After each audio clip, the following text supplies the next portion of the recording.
Kerawanan pangan hingga saat ini masih menjadi salah satu masalah secara global, termasuk di Indonesia.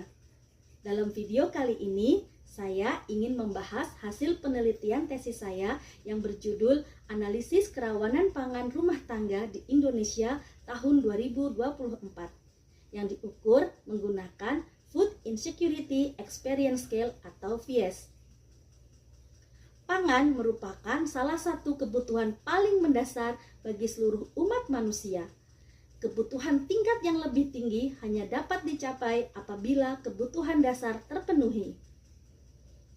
Berdasarkan data dunia, 1 dari 11 orang menghadapi kelaparan yang disebabkan kurangnya pangan. Bahkan lebih dari 800 juta orang berada dalam kondisi kerawanan pangan tingkat berat. Selain itu, berdasarkan Global Hunger Index tahun 2024, indeks kelaparan Indonesia termasuk dalam kategori sedang, tetapi masih lebih tinggi dibandingkan dengan beberapa negara ASEAN lainnya. Hasil dari penelitian ini menunjukkan masih terdapat 16,37% rumah tangga di Indonesia mengalami kerawanan pangan.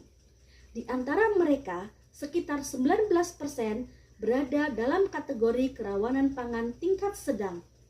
Sementara itu, lebih dari 10% rumah tangga di Indonesia berada pada kategori kerawanan pangan tingkat berat.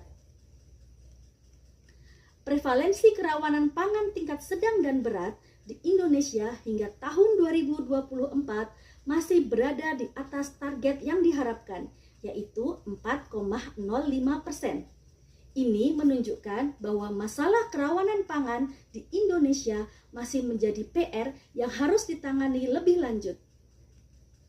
Dengan menggunakan analisis regresi logistik ordinal multilevel, terdapat 15 variabel yang berpengaruh signifikan terhadap status kerawanan pangan rumah tangga, yaitu umur KRT, jenis kelamin KRT, tingkat pendidikan KRT, status pekerjaan KRT, status perkawinan, kepemilikan rumah, jumlah anggota rumah tangga, sumber air minum layak, sanitasi layak, status penerima bantuan, pengeluaran per kapita, daerah tempat tinggal, produksi padi, kelompok pertokoan dan pasar, serta kejadian bencana.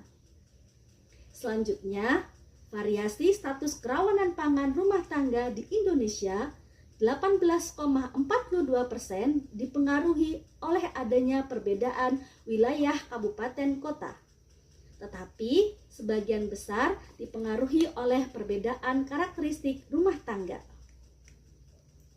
Demikian penjelasan singkat dari hasil penelitian tesis yang telah saya lakukan. Terima kasih.